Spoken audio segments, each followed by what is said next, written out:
It was announced yesterday, on the 11th, that the U.S. has begun troop withdrawal in Syria. We started hearing about it from watchdog groups out of Asia and the Middle East earlier that day. Really, this is on the heels of Trump saying we are definitely going to withdraw from Syria, and then there was some confusion about what that timeline was going to be. He was saying it was going to be within a month, and then it was, well, it's going to be within a few months, and then John Bolton sort of made it sound like it could be up to several years. And no detail has really come out about how the troop withdrawal is being done. From what it looks like, what was withdrawn on the 11th was mostly equipment, not so much personnel yet, but really just kind of getting some of the infrastructure out of there. I'm generally in favor of removing troops from Syria. It's a war that we've never declared. It's internationally not considered to be legal. We don't have clear objectives or goals there. The downside, and this is the point that I will give people who are sort of sounding the alarm of like, but we can't withdraw in the wrong way. It's like, okay, well, what happens to the Kurdish people living in Syria now that we helped them establish that as a stronghold, as a Kurdish nation state within Syria, albeit against the will of the government of Syria. So what do we do about the Kurds? And particularly, do we continue to support Turkey, who is chomping at the bit to take that land away from the Kurds? So that's the weird, sticky situation. While I am in favor of removing troops, and there's a lot of gnashing of teeth and concern trolling going on about, well, how fast are we going to do it, and is it really going to be okay, and is this a giant mistake, and Trump's saying it, so it must be a giant mistake. There's a lot of that going on, but it is actually happening. Like the process has begun. As much of the walking back, it sounded like, oh, maybe we're not going to do this. It looks like it's actually happening. At what speed it will happen or how long it will take is kind of anyone's guess right now. It's anyone's guess because we got to remember that the military-industrial complex is designed for prolonged conflict. And remember, the same military-industrial complex also bribes our politicians who make sure that companies like Lockheed Martin continue getting their military funding so they can continue making pointless military projects and equipment like the Joint Strike Fighter that costs trillions of dollars to make, but still does not work effectively. You can ask Daniel about this. So one day we're gonna do a little special segment on the Joint Strike Fighter, and Daniel's gonna talk all about the failure of this. The F-35? Yeah, and how it doesn't work. And somehow we have money for this Joint Strike Fighter, but yet no money for college education. How much have we spent on that? A couple $1 trillion? Trillion and a little bit?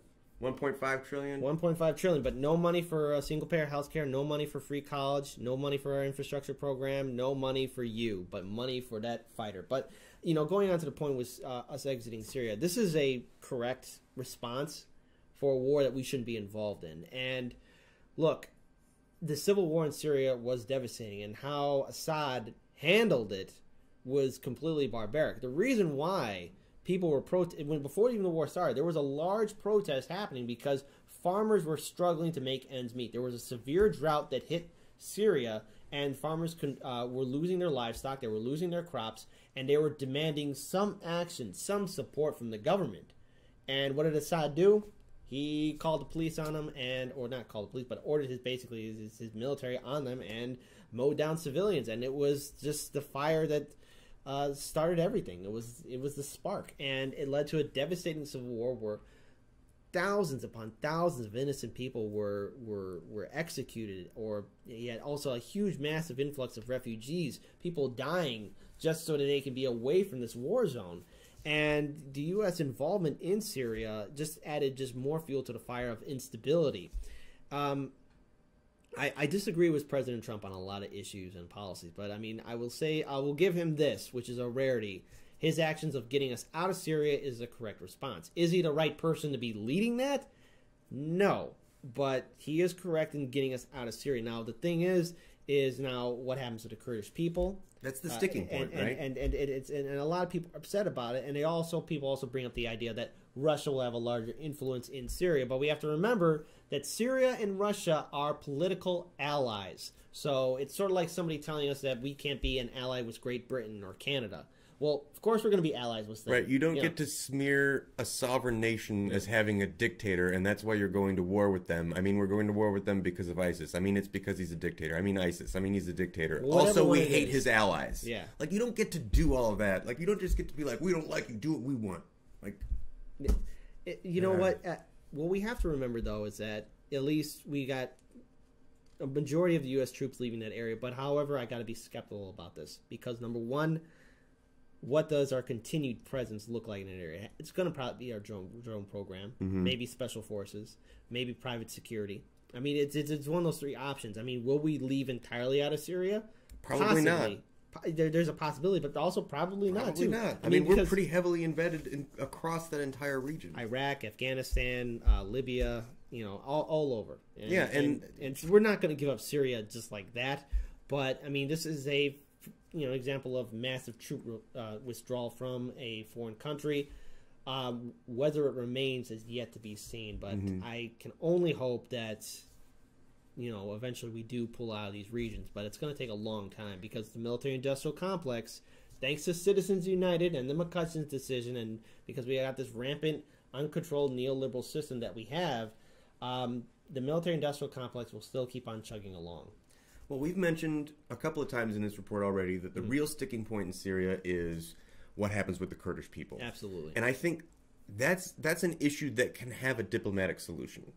And one of the things that I keep hearing people talk about as the reason we've got to stay is because Russia, because Syria and Russia are allies, and we can't allow Russia to gain this foothold in another country. It's like, look, they already have they have, I think, 2 military bases in Syria.